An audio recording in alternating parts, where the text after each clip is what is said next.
নুরুদ্দিন ঘরপুরি রহমতুল্লাহি আলাইহি, হুজুরের শনিবার মঙ্গলবার পানি ভরা দেন। আর পানি ভরা দেওয়ার সিস্টেম হলো মাদ্রাসার সামনে যে পুকুর, এই পুকুরের মধ্যে ফু দিয়ে হুজুর চলে যেতেন। আর মানুষ এই পুকুর থেকে পানি নিত, নিয়ে সবার কামও হয়ে যেত। আলহামদুলিল্লাহ, পুকুরের পানি নিয়ে কাম হয়ে যেত। একদিন হুজুরের এক ভক্ত, খুব কঠিন ভক্ত, আইসা বলতেছে, হুজুর আপনি পুকুরের মধ্যে ফু দিয়া যান, আর পুকুরের এই ফু কোন জায়গায় লাগলো কোথায় লাগলো না এটা আমরা বুঝবো কেমন করে? হুজুর আমার একই নয় না, আপনি আমার এই জগটার মধ্যে একটু ফু দেন। নুরুদ্দিন ঘরপুরি রহমতুল্লাহি আলাইহি বলেন, তোমার একই নয় না? কয় না একই নয় না। কত একই এখন হবে? কাচের গ্লাস লই আইছে, হুজুরে বলেন কাচের জগ, এই জগটার মধ্যে ভালো করে তুমি ধৈর্য, আমি ফু দেই। আমাদের উস্তাদরা পাশেই বসা ছিলেন, সবাই নিজের চোখে দেখছেন, উস্তাদগণ বলছেন কাচের জগটা তুমি ভালো করে ধৈর্য, আমি ফু দেই। হে কাচের জগটা এমনি ধৈর্য রাখছে, আল্লাহর ওলি তিনি ফু দিলেন। ফু দেওয়া মাত্র কাচের জগটা ঠাস ঠাস করে ভেঙ্গে পানিটা মাটিতে পড়ে গেল। এ ভাই, এজন্য বলি উলামায়ে কেরামের কোনো দোষ নাই। পানি পড়ায় আজকাল কেন কাম হয় না রে যুবক? এক জমানায় কাম হয়েছে। কোন জমানায় কাম হয়েছে? যেই জমানায় মুসলমানের ঘরে রহমতের দরজা খোলা ছিল, ফজরের পরে ঘর থেকে কোরআন তেলাওয়াতের আওয়াজ শোনা যাইতো, ঠিক না? এক সময় গ্রামের ভিতর দিয়া যদি চলতাম, প্রতিটা ঘর থেকে মা বোনদের কোরআন তেলাওয়াতের আওয়াজ শোনা যাইতো।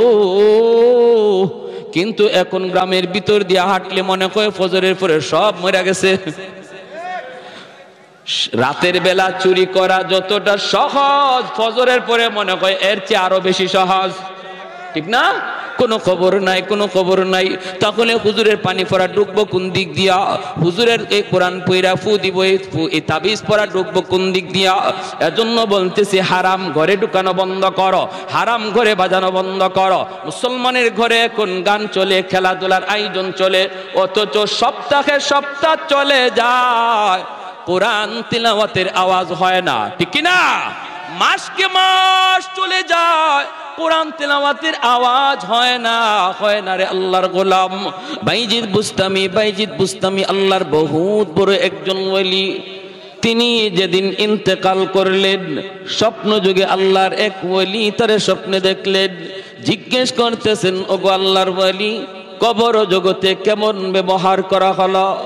বাইজিদ বুস্তামি বলেন, আল্লাহ আমাকে জিজ্ঞেস করলেন, বাইজিদ রে কি নিয়ে আসছো আমি আল্লাহর দরবারে?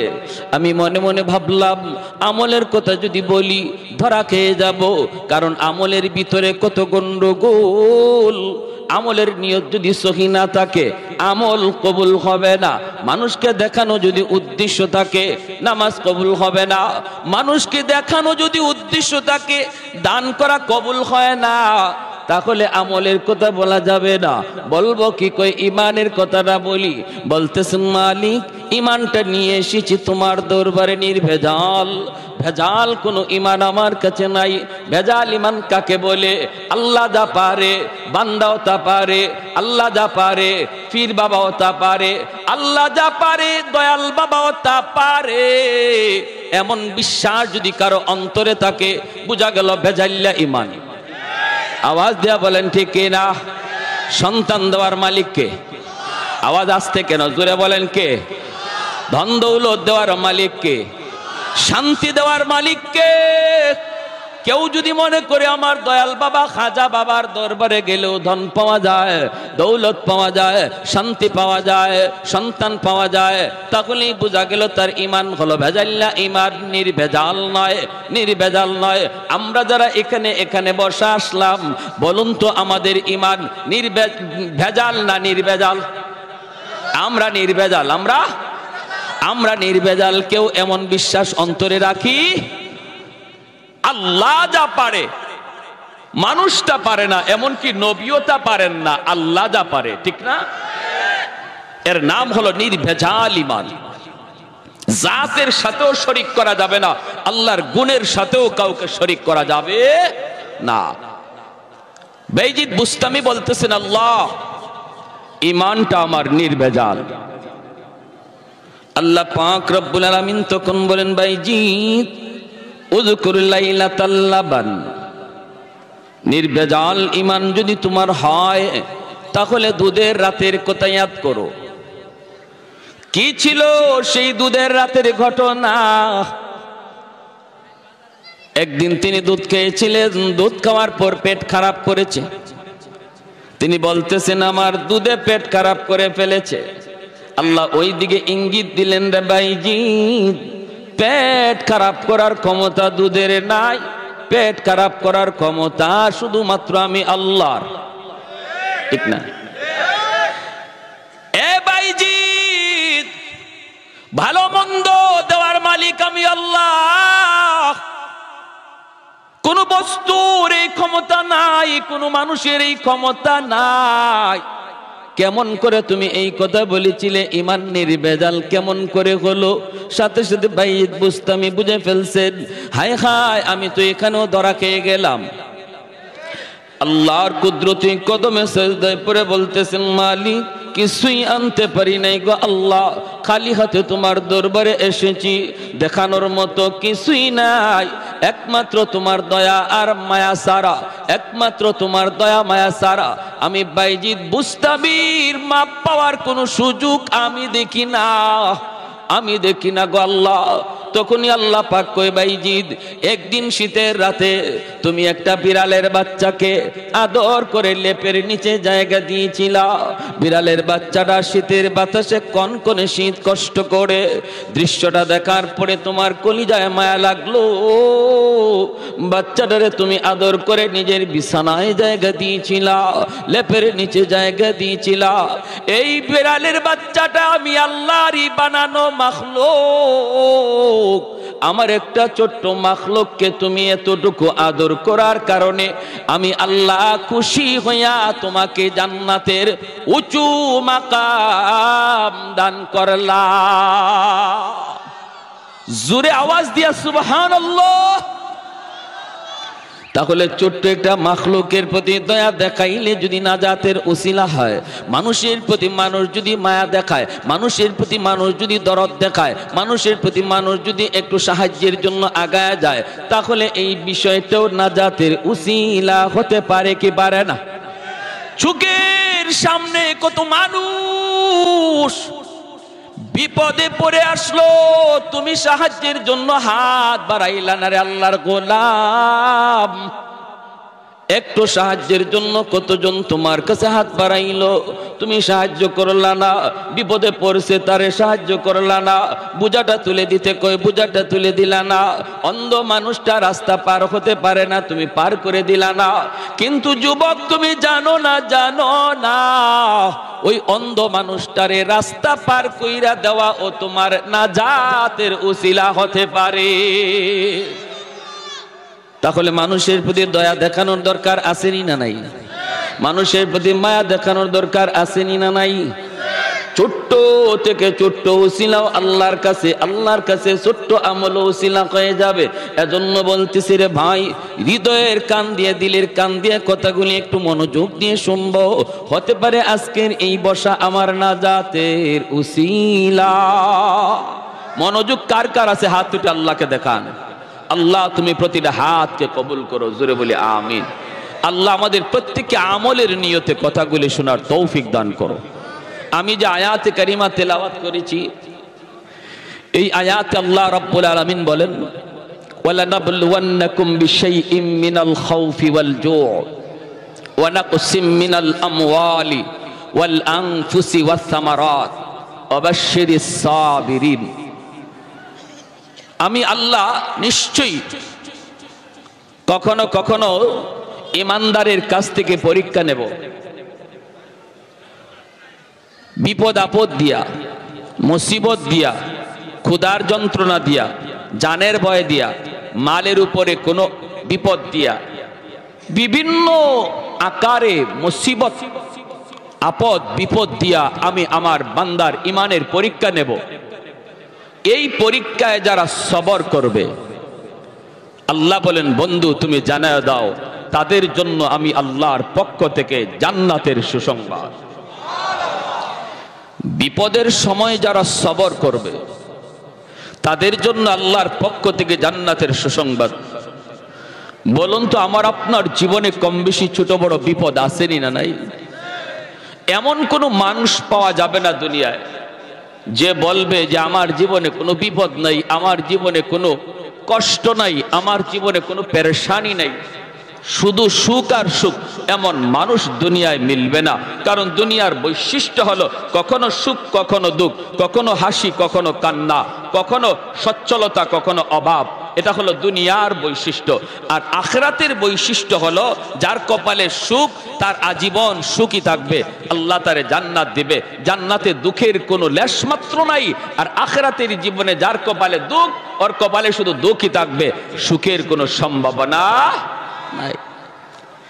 এজন্য দুনিয়ার এই বৈশিষ্ট্য, কখনো সুখ কখনো দুঃখ, বিধায় আমরা কখনো অভাবে পড়ি, কখনো অসুস্থতার মধ্যে পড়ি, কখনো বিভিন্ন মুসিবতে পড়ি।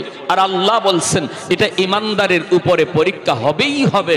যে বলবে আমি ইমানদার, আহাসিবান নাসু আইয়ুতরাকু আইয়াকুলু আমান্না ওয়া হুম লা ইফতানুন। আল্লাহ বলেন মানুষ কি মনে করে সে বলবে আমি ইমানদার, অথচ আমি আল্লাহ তার কাছ থেকে ইমানের পরীক্ষা নেব না? এটা কি মানুষ মনে করে?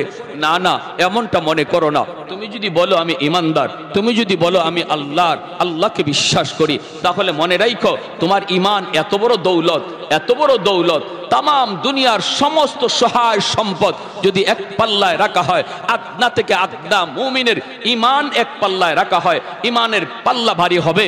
যেই ইমানের খাতিরে আমি আল্লাহ তোমার জান্নাত দিব, এত দামি বস্তুর পরীক্ষা কিছু হবেই। সেটা হয়তোবা জীবনে একবার, কারো হতে পারে জীবনে দুইবার, কারো হতে পারে বিপদ, কারো হতে পারে সেই পরীক্ষাটা ছোট, কারো জন্য পরীক্ষা হতে পারে বড়। যার ইমান যত মজবুত তার পরীক্ষা তত কঠিন, যার ইমান যত মজবুত তার পরীক্ষা তত কঠিন। নবীগণের ইমান ছিল খুব বেশি মজবুত, এজন্য নবীদের ইমানের পরীক্ষাও ছিল খুব কঠিন।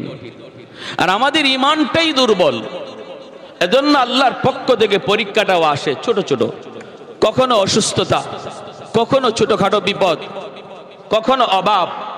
এর দ্বারা আমাদের উপরে ইমানি পরীক্ষা আসে।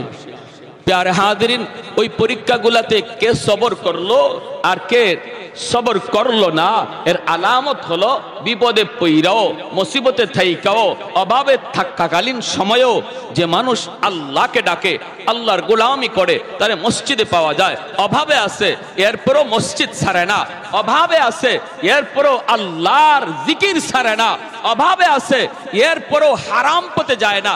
বোঝা গেল সে আল্লাহর দেওয়া পরীক্ষার মধ্যে সে পাশ করেছে, বোঝা গেল সে পরীক্ষায় পাশ করেছে।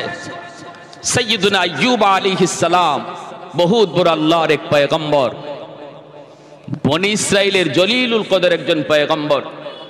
কি পরিমাণ পরীক্ষা ওনার উপর দিয়ে গেছে, তাহলে একটু আমাদের বুঝে আসবে যে আল্লাহ আমাকে আপনাকে দুনিয়ায় যে ছোটখাটো বিপদ দেয়, এই বিপদগুলা আমাদের জন্য কতটা সহজ।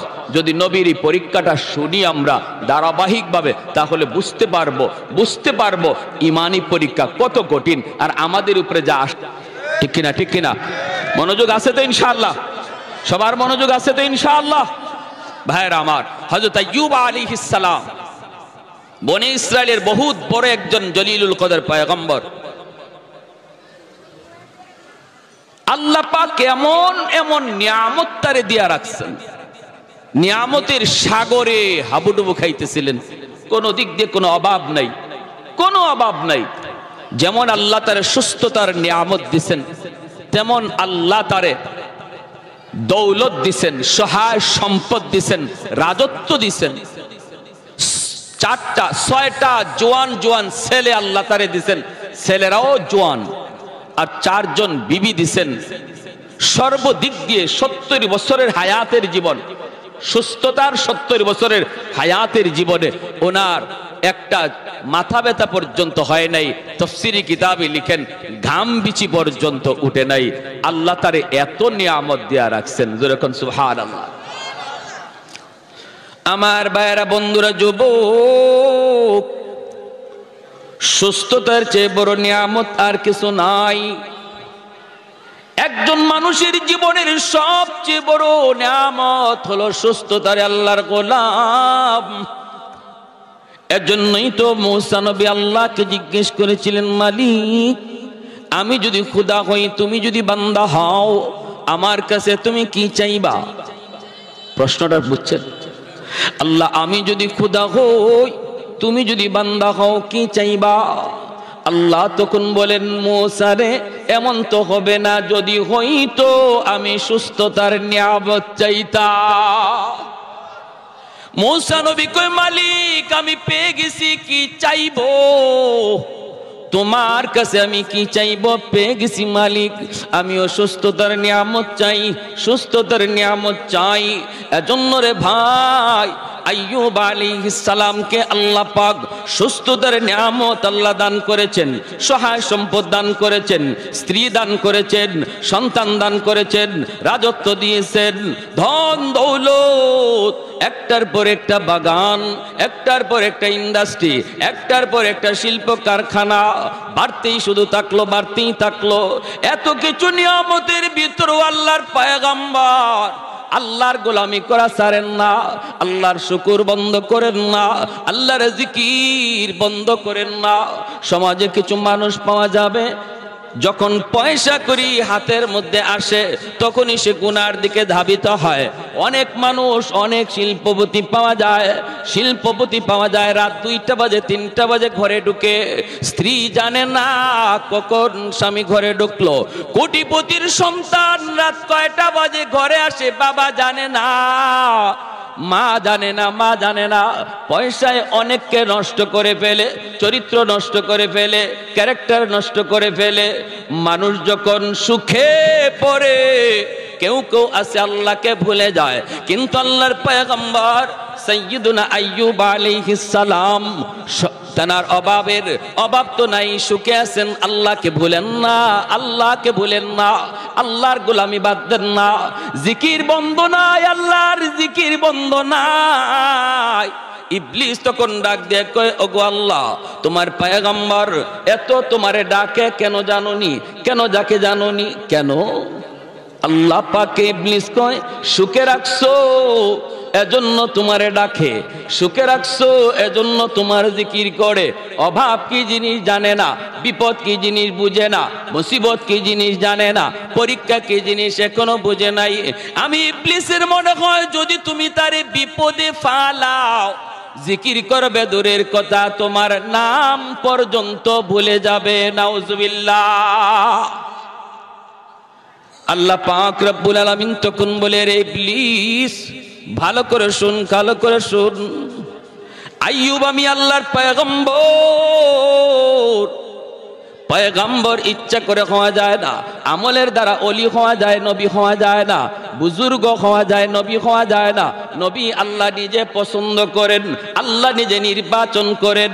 আল্লাহ বলে, ইবলিস শুন, আইয়ুবকে আমি আল্লাহ নির্বাচন করেছি, অতএব তোর ধারণা ভুল, ধারণা ভুল, এমনটা হতেই পারে না, হতেই পারে না।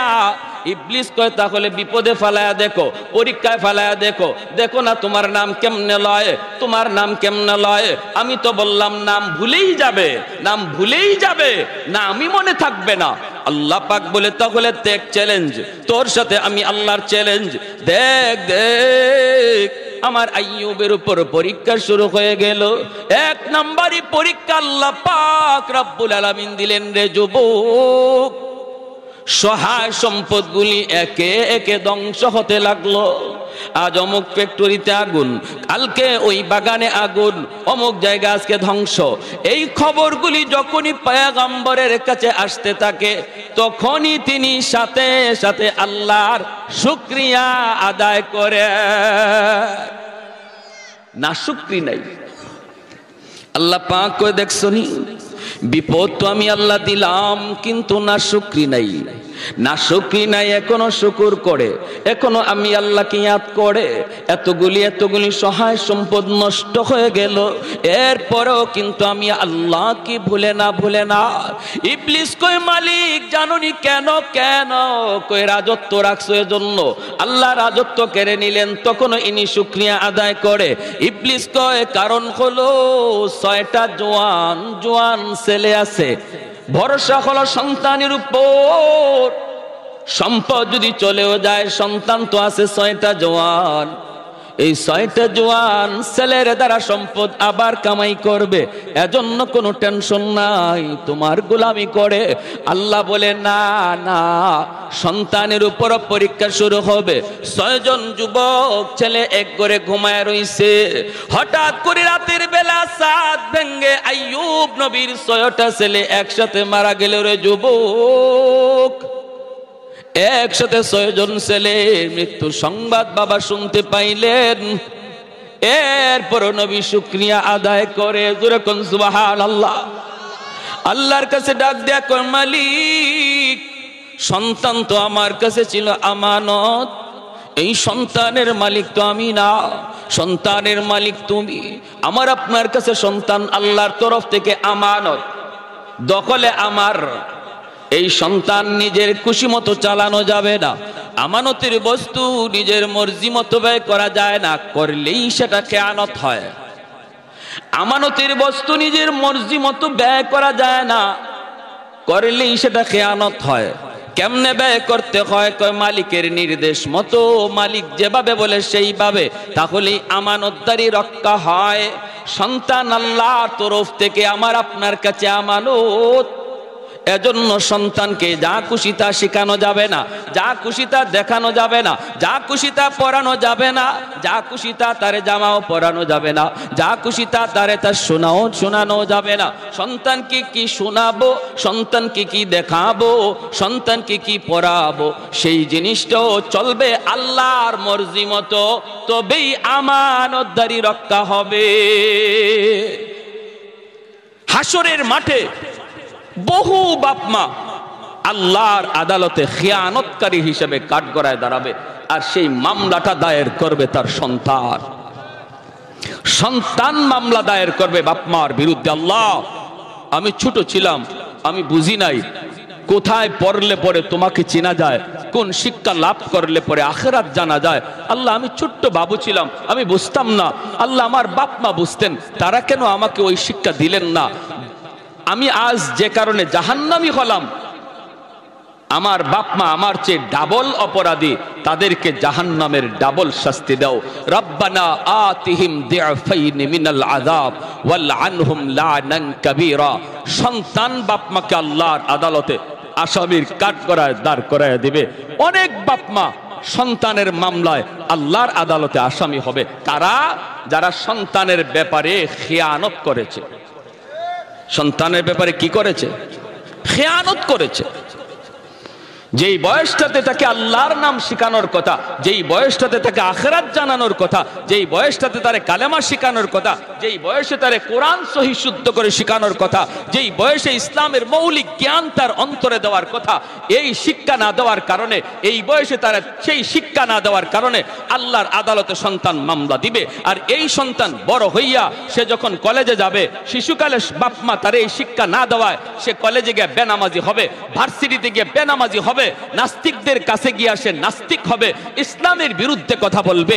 আর যেই সমস্ত বাপ মা সন্তানের ব্যাপারে আমানতদারি রক্ষা করেছে, শিশুকালেই তারে দিন শিখাইছে, শিশুকালেই তারে নুরানি মাদ্রাসায় পড়াইছে, আল্লাহকে চিনাইছে, পরকাল বুঝাইছে, এই ছেলে যদি কলেজেও যায় বেনামাজি হবে না, নামাজি হবে। এই ছেলে যদি ইঞ্জিনিয়ার হয়, নাস্তিকদের ভিড়ে যায়ও সে কোরআনের পক্ষেই কথা বলবে, উলামায়ে কেরামের পক্ষে আওয়াজ দিবে, কোরআনের পক্ষেই সর্বদা জয় গান গাবে। হাজারো নাস্তিকের ভিতরে তাকবীরের আওয়াজ উঠাবে। মুস্কান ভারতের নারী মুস্কানের মতো আওয়াজ দিয়া কোন ঠিক কিনা? প্যারে হাজিরিন, এজন্য বলি ভালো করে ইয়াদ রাখবেন, আমরা যারা বাবা হয়েছি আমাদের বহুত বড় জিম্মাদারি আছে, বহুত বড় জিম্মাদারি ভাই। এই জিম্মাদারিতে যদি গাফলতি করি সন্তানের মামলায় ধরা খেয়ে যাব, সন্তানের মামলায় ধরা খেয়ে যাব। আল্লাহ আমাদেরকে সহি বুঝদান করুন, সবাই বলে আমিন। হযরত আইয়ুব আলাইহিস সালামের কাছে যখন 6টা সন্তান মারা যাওয়ার খবর আসলো, তখনও নবী নিরাশ হন নাই, নাশুকরি করেন নাই। আল্লাহর দরবারে শুকরিয়া আদায় করে বলছেন, আল্লাহ, সন্তান ছিল আমার কাছে আমানত, আমানতের বস্তু, তুমি তোমারটা নিয়ে গেছো। আল্লাহ, আমার সন্তান যে পথের প্রতীক, আমিও সেই পথের প্রতীক। আজ গেছে আমার সন্তান, কাল যাব আমি। দুনিয়ার এটাই নিয়ম, আসার সময় সিরিয়াল মেনটেন হয়, যাবার সময় কোনো সিরিয়াল নাই। আবার আসার সময় বাবা আগে আসে, সন্তান পরে আসে। যাবার সময় দেখা যায় বাবার আগে ছেলে যায়, নাতির আগেও দাদা চলে যায়।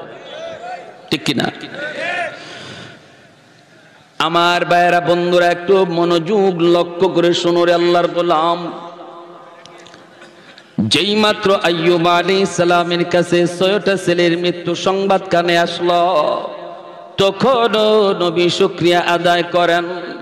আল্লাহ পাক ইবলিসকে ডাক দেয়া বলে, ইবলিস দেখ, পরীক্ষায় আমার আইয়ুব একে একে যতগুলি পরীক্ষা আমি আল্লাহ তারে দিচ্ছি রে, সবগুলি পরীক্ষায় আইয়ুব পাশ করেছে, শুধু না A+ পায়া পাশ করেছে।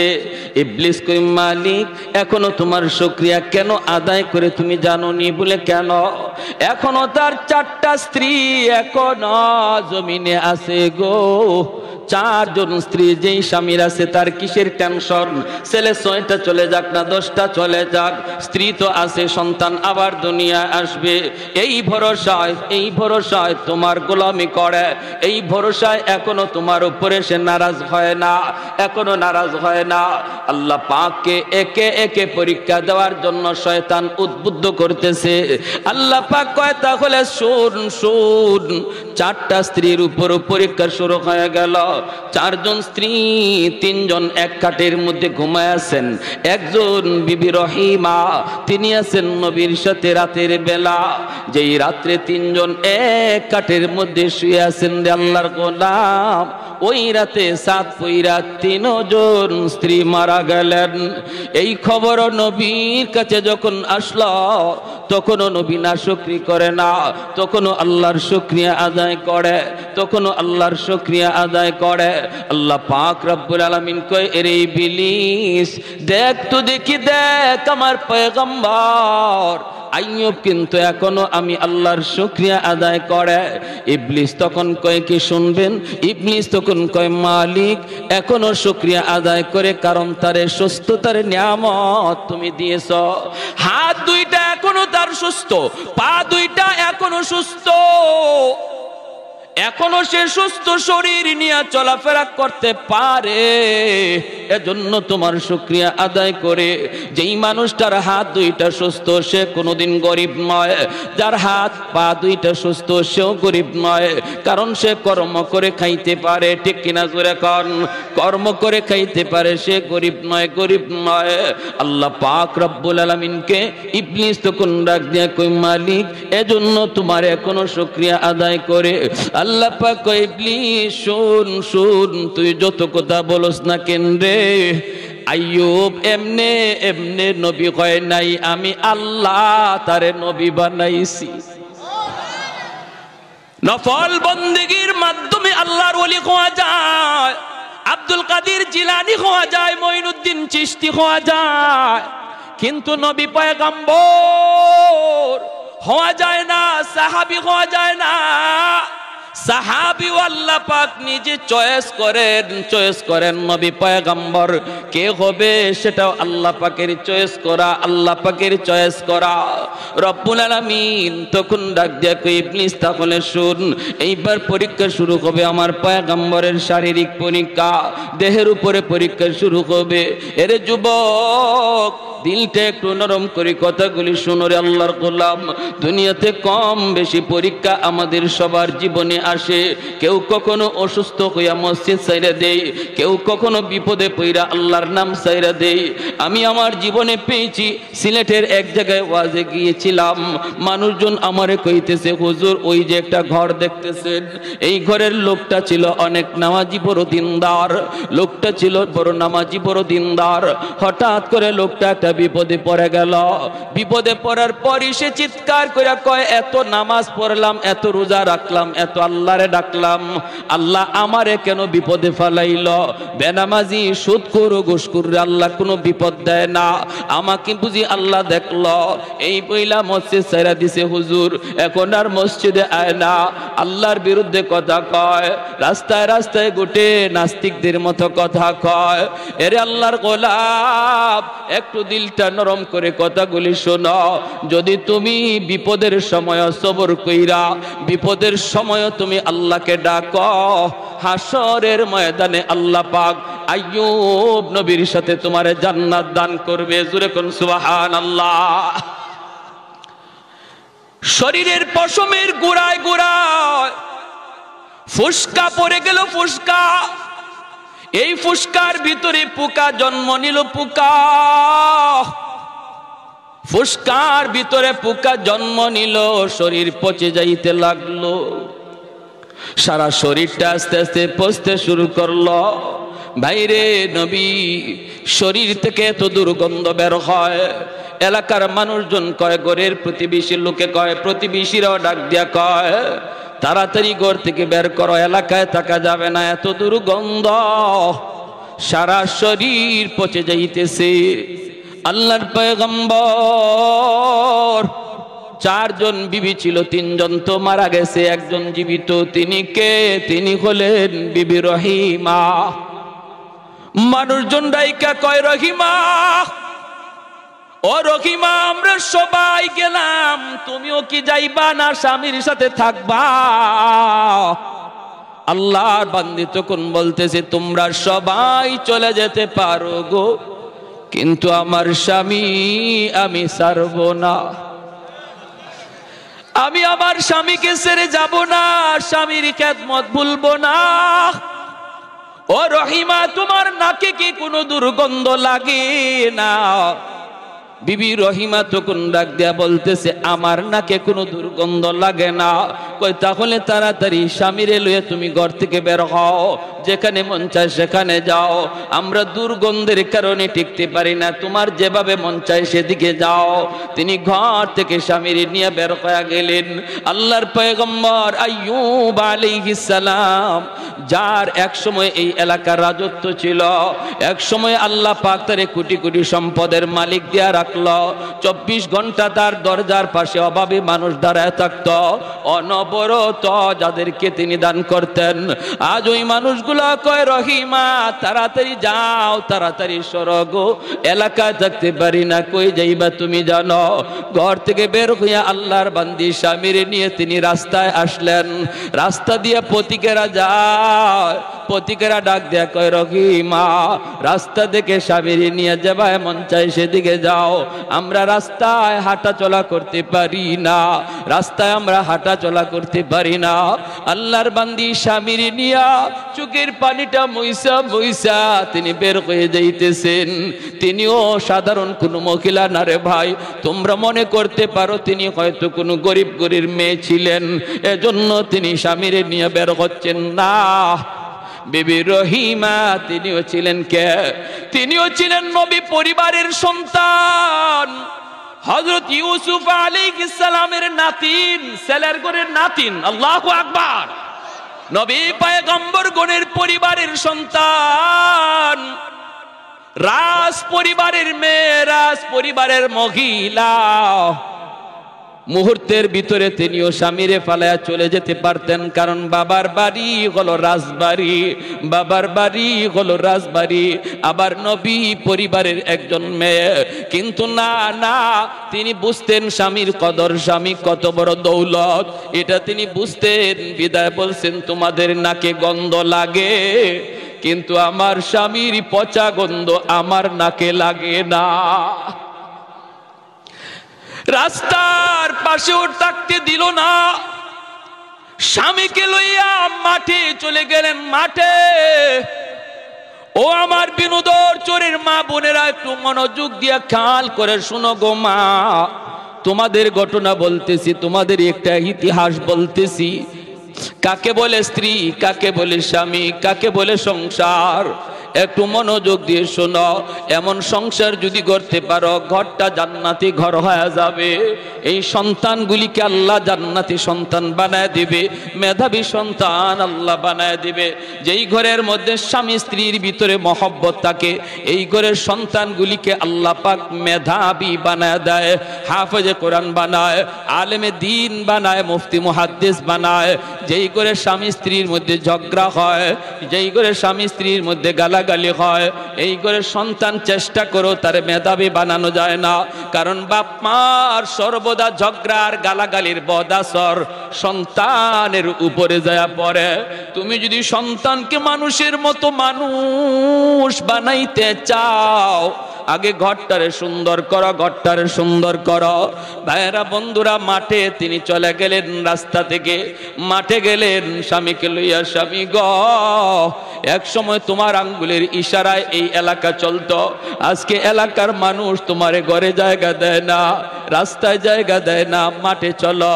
মাঠে গেলেন, কৃষকেরা আসতে দৌড়ায় আইসা বলতেছে, রহিমা এখানে যদি স্বামীর নিয়ে থাকো আমরা মাঠে কোনো কাম কাজ করতে পারবো না, এত দুর্গন্ধ, এত দুর্গন্ধ, আমরা মাঠে কাম কাজ করতে পারবো না, তুমি অন্য কোথাও চলে যাও। আল্লাহর বান্দি স্বামীর নিয়ে তিনি কোথায় যাবেন, কোন দিকে যাবেন? জঙ্গলের দিকে রওনা দিছেন। জঙ্গলের পাশে যায় তিনি দেখতে পেলেন একটা ডাস্টবিন, সর্বদা দুর্গন্ধ বের হয়। ডাস্টবিনের পাশে যায় তিনি জায়গা করে নিলেন। এই ডাস্টবিনের দুর্গন্ধের কারণে কোনো মানুষজন এই রাস্তা দিয়ে, এই জায়গা দিয়ে যাতায়াত করে না। তিনি বুঝলেন মানুষ যখন আসে না, তাহলে আমাকে কেউ এখান থেকে সরাবে না। এই জায়গাটাতে স্বামীকে নিয়ে তিনি থাকতে শুরু করলেন। ডাস্টবিনের গন্ধ আল্লাহর বান্দির নাকে লাগে না, স্বামীর দুর্গন্ধ নাকে লাগে না। এখানেই স্বামীকে নিয়ে তিনি পইরা আছেন। বাইরে একদিন দুই দিন নয়, মাসকে মাস চলছে। দিনের বেলা মানুষের বাড়িতে যান কাম কাজ করার জন্য, যাইয়া তিনি কাম কইরা কিছু খাবার সংগ্রহ কইরা স্বামীকে আইনা খাওয়ান, হালুয়া খাওয়ান, হালুয়া। শক্ত খাবার খাওয়াইতে পারেন না, স্বামী খাইতে পারেন না। আইয়ুব আলাইহিস সালামের পুরা দেহটা পুকে খেয়ে ফেলতেছে, জিহ্বাটা এখনো পুকে ধরে নাই। আইয়ুব নবী ডাক দিয়া কয়, মালিক সারা দেহ আমার পুকে খাক, আমার আপত্তি নাই, আপত্তি নাই। যখনই আমি তোমাকে জিহ্বা দিয়া আল্লাহ কইয়া ডাক দিতে দেই, সাথে সাথে আমার সব কষ্ট আমি ভুলে যাই। ও মালিক, এজন্য তোমার কাছে আমার আবদার, আমার জিহ্বাটারে তুমি পোকা দিয়া খাওয়ায়ো না, যেন আমি জিহ্বা দিয়ে তোমাকে আল্লাহ আল্লাহ কইয়া ডাকতে পারি। জোরে কোন সুবহানাল্লাহ। ভাইরা আমার, আল্লাহর বান্দি মানুষের বাড়িতে যে কাম করেন, হালুয়া পাকায়া স্বামীরে তিনি খাওয়ান। কেমনে খাওয়ান রে ভাই? চামচ দিয়া খানা দিতে পারেন না, দিলে পরে চামচটা লাগলে নবী ব্যথা পান, কারণ দাঁতের মাড়িটা পর্যন্ত পচে গেছে, এমনি ভাবে ঠোঁট পর্যন্ত সব পচে গেছে। চামচ যদি লাগে সাথে সাথে তিনি ব্যথা পান, ব্যথা পান। তখন আল্লাহর বান্দি তিনি আঙ্গুল দিয়েও খাওয়ান না, হাত দিয়া খাওয়াইতে গেলে আঙ্গুলটা যদি এই আক্রান্ত জায়গায় লাগে, যদি মুখের এই আক্রান্ত জায়গায় আঙ্গুলের নখটা লাগে, নবী ও কয়ে চিৎকার করে কান্দা উঠেন। এজন্য বিবি রহিমা চামচ দিও না, আঙ্গুল দিও না, নিজের জিহ্বাটারে তিনি চামচ বানাইয়া এই জিহ্বার মধ্যে হালুয়া উঠাইয়া জিহ্বাটা স্বামীর মুখের ভিতরে ঢুকাইয়া খানা খাওয়ার, অলকমের ভিতরে জিহ্বাটা ঢুকে তিনি খানা খাওয়ান। এইভাবে তিনি স্বামীরে খাওয়ান। দিনের বেলা তিনি মানুষের বাড়িতে যায় কাম করেন, কিছু কাম কইরা খাওয়ানোর ব্যবস্থা করেন। এইভাবেই চলছে, এইভাবেই চলছে রে ভাই। ভাইয়েরা বন্ধুরা, একদিন তিনি কাম পান নাই, কোথাও কোনো কাম কাজ পান নাই। গেছেন একজন ইহুদি মহিলার বাড়িতে, যাইয়া তিনি বলতেছেন, মা গ, ঘরে কোনো কাম আসেনি, আমাকে কোনো কাম দেওয়া যাবেনি। মহিলায় কয়, না না, আমার বাড়িতে কোনো কাম নাই, কাজের লোক লাগে না, কাজের লোক লাগে না। তখন তিনি বলতেছেন, তুমি হালুয়া পাকাইছো, একটু হালুয়া দিবানি, আমার স্বামীর জন্য একটু হালুয়া নিব। মহিলায় কয়, আমি বিনা টাকায় বিনা পয়সায় হালুয়া দেই না, আমি তো বিক্রি করি। তখন আল্লাহর বান্দি বলেন, মাগো কিছুই তো নাই, কি দিয়ে তোমার আমি দেব, কি বদলা দেব, দেবার তো কিছুই নাই।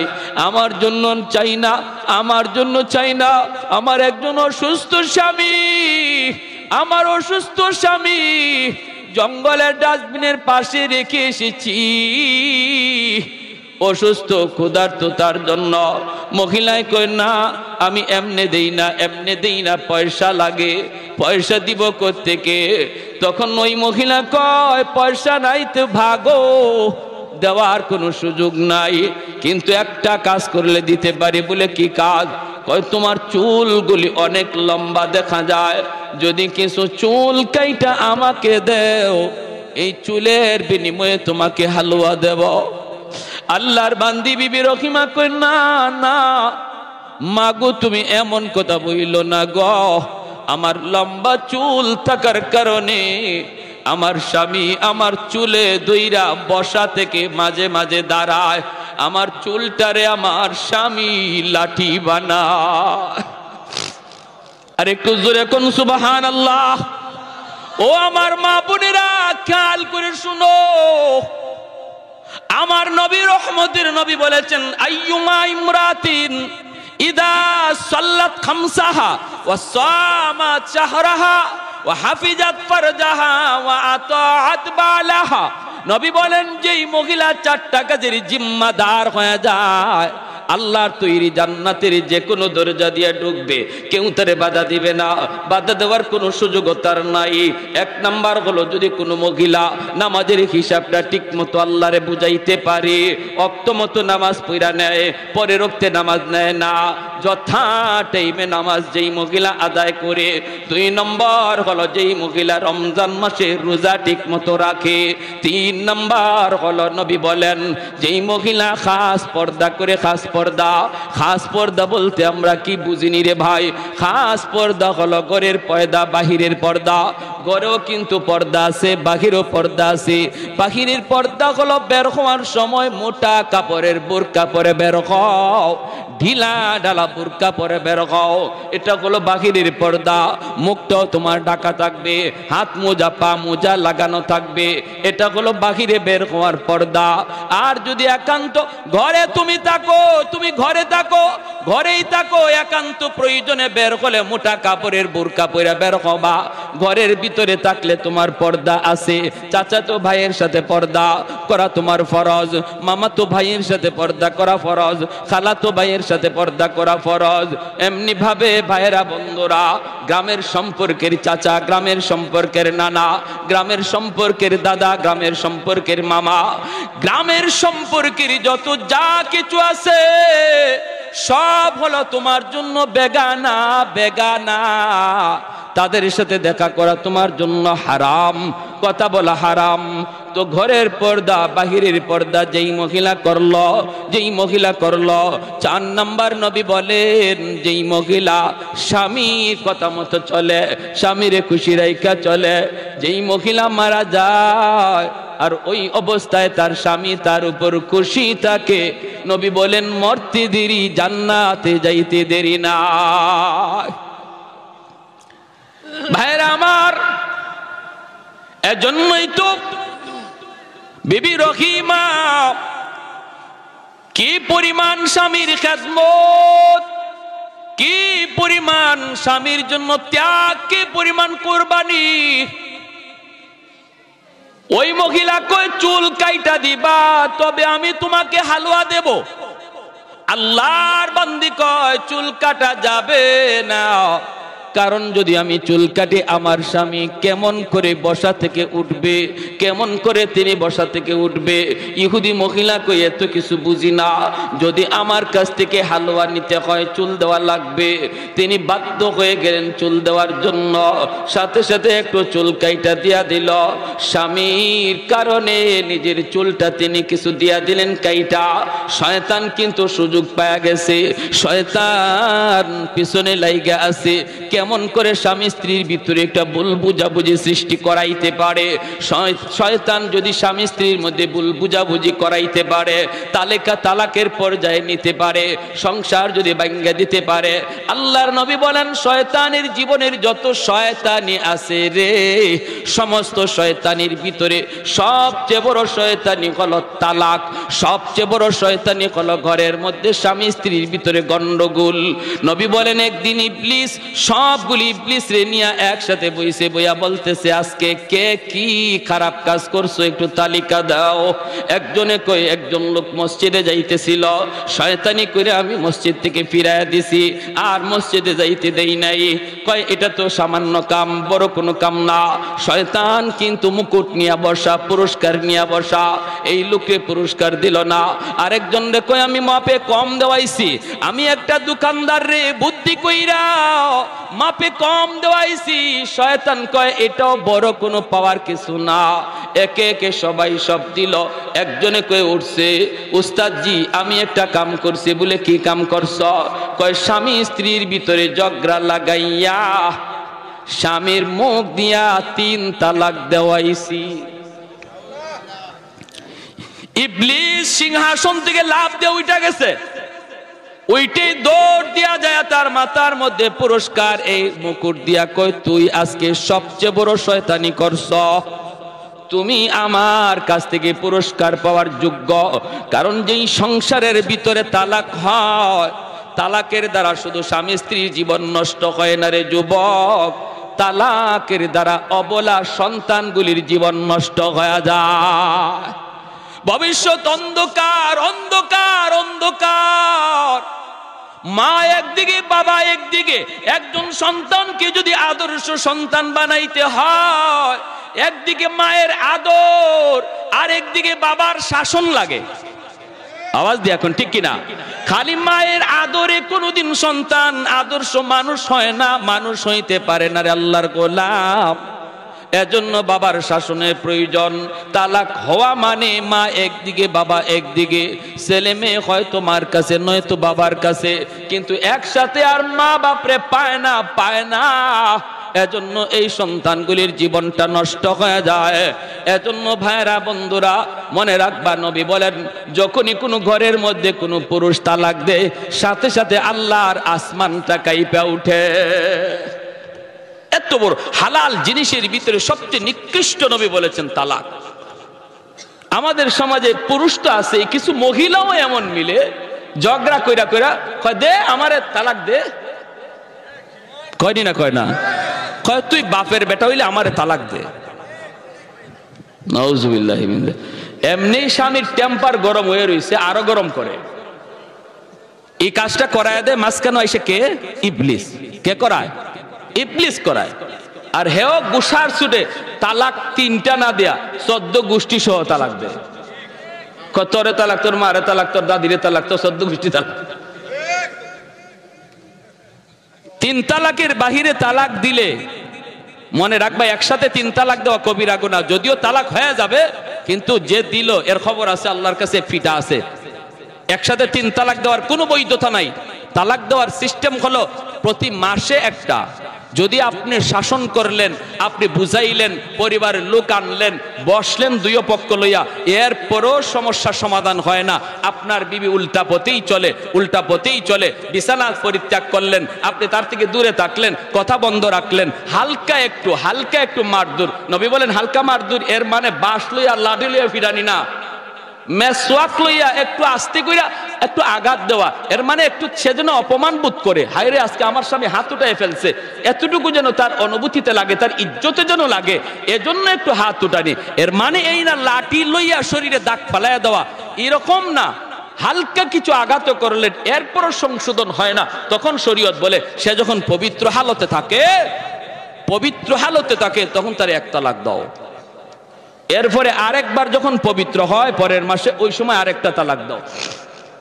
তারপরেও যদি সংশোধন না হয়, 2 তালাক দেওয়ার পরেও সুযোগ ছিল তারে আনার, এরপরেও যখন সে সংশোধন না হয় তখন তারে আরেকটা তালাক, 3য় মাসে আরেকটা তালাক দাও। এভাবে হলো শরীয়তের তালাকের বৈধতা, তালাকের সিস্টেম। কিন্তু আমাদের সমাজে যেইভাবে তালাক দেওয়া হয়, এক বৈঠকে এক বসায়, এগুলার কোনো তরিকা নাই, সিস্টেম নাই। তবে তালাক কি হবে না? বলে হ্যাঁ হবে, 100%। হযরত ওমর রাদিয়াল্লাহু তাআলা আনহুর জামানায় এক লোক 3 তালাক না দিয়া তালাক দিয়া লাইছে বউরে 100টা। ওমর রাদিয়াল্লাহু তাআলা আনহু তারে ডাকায় আনছেন, আইনা বলেন বসো, তোমার তালাক দেওয়ার বৈধতা কয়টা? বলে 3টা। তে 100টা দিলা কেন? গুসার ছুটে মারছি। হে গুসা করে মারছে, গুসা করে মারছো তো 3টা তোমার পাওনা, এজন্য 3টা তুমি দিছো, আর বাকি যে 97টা দিছো এটা এখন তোমার ফিডে পাওনা। এজন্য হযরত তোমার বেত আইনা 97টা বেত হের ফিটও দিছেন, বলে ওইটা 1 তালাক, এটা 2 তালাক। এজন্য যুবক ভাইরা সাবধান, তালাক যদিও শরীয়তে বৈধ রাখছে, কিন্তু এটা কখন? যখন দেয়ালে পিঠ লেগে যায়, কোনো দিক দিয়া আর সমাধান হচ্ছে না। এটা ছেলে খেলা নয়, তামাশা নয়।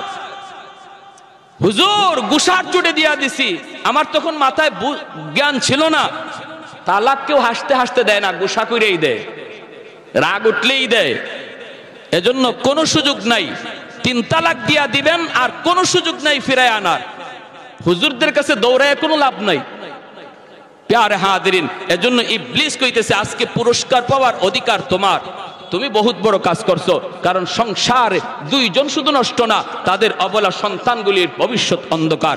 প্যারে হাজিরিন, এজন্য আমার ভাইরা বলতেছিলাম, শরীয়তের বিধানগুলা, শরীয়তের মাসালা মাসাইলগুলা, এগুলো আমাদের জানা থাকার দরকার আসেনি না নাই?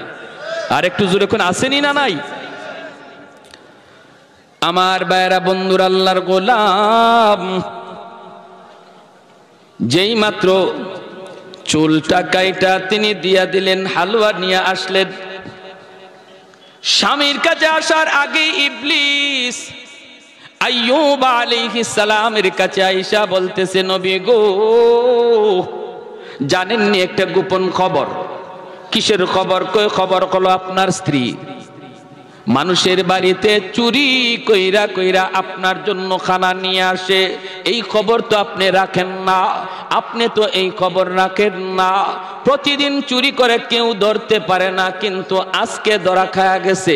ধরা খাওয়ার কারণে তার চুল কাইটা দিছে। চুল যদি আমার কথা বিশ্বাস না হয়, আসার পরে চুলের দিকে তাকায়া দেখেন, আজ কিন্তু তার চুল কাটা চুরিতে ধরা পড়ছে। এজন্য নাউজুবিল্লাহ জোরে কর।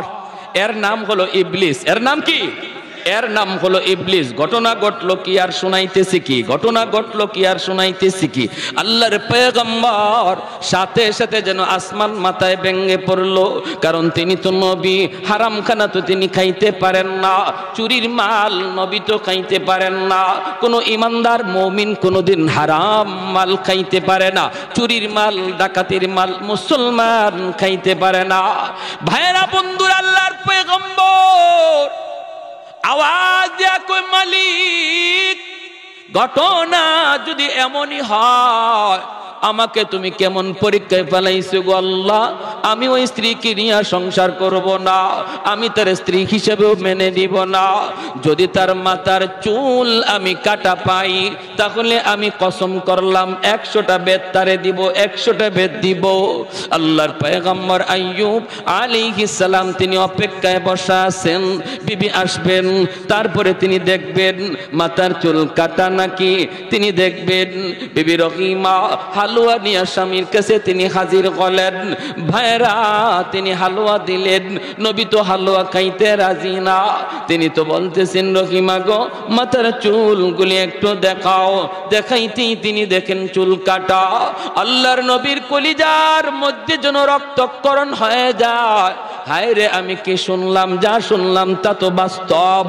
সাথে সাথে তিনি বলেন রহিমা গো, ও রহিমা তুমি না একজন নবী পরিবারের মেয়ে, তুমি না নবী পরিবারের মেয়ে গো, কেমন করে তুমি এমন কাম করলা? আমি তো চুরির মাল চাই না, ডাকাতির মাল চাই না, আমি না খায়া মরতে রাজি, তবু হারাম খানা খাইতে রাজি না। হারাম খানা যদি ঘরের ভিতরে ঢুকে রে ভাই, হারামের বদাসর, হারামের বদাসর নিজের মধ্যে পড়ে, সন্তানের মধ্যে পড়ে। সুদের টাকা যদি আপনি ঘরে ঢুকান, সন্তানের রক্ত মাংস হারাম টাকা দিয়ে বড় হয়।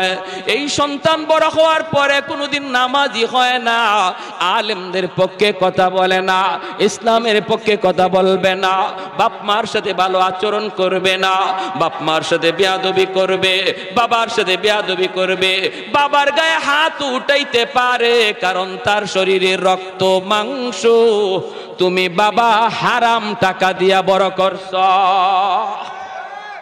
আজ আমাদের সমাজের চিত্র এত খারাপ, এত খারাপ। কেন সন্তানগুলি বেপথে বেলাইনে চলে গেল? মায়ের কথা শুনে না, বাবার কথা শুনে না। কত বাবার অভিযোগ, হুজুর একটু পানি ফোড়া দেন, হুজুর একটু পানি ফোড়া দেন, পোলারে পাই না, হুজুর একটু পানি ফোড়া দেন, পোলাটায় কথা শুনে না, হুজুর একটু পানি ফোড়া দেন, মেয়েটায় কথা শুনে না। আমি যদি জিজ্ঞেস করি বাবারে তুমি কি করো, কি করো, কি করো, কিভাবে টাকা কামাই করছো, খবর নিয়ে দেখা যায় প্রতিদিন ঘুষ খাইছে, ঘুষের টাকা দিয়া সন্তানরে বড় করছে।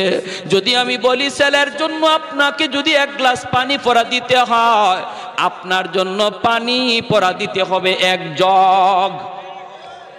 মানুষগুলি কয় হুজুরদের পানি পড়ায় কাম হয় না, কাম হয় না।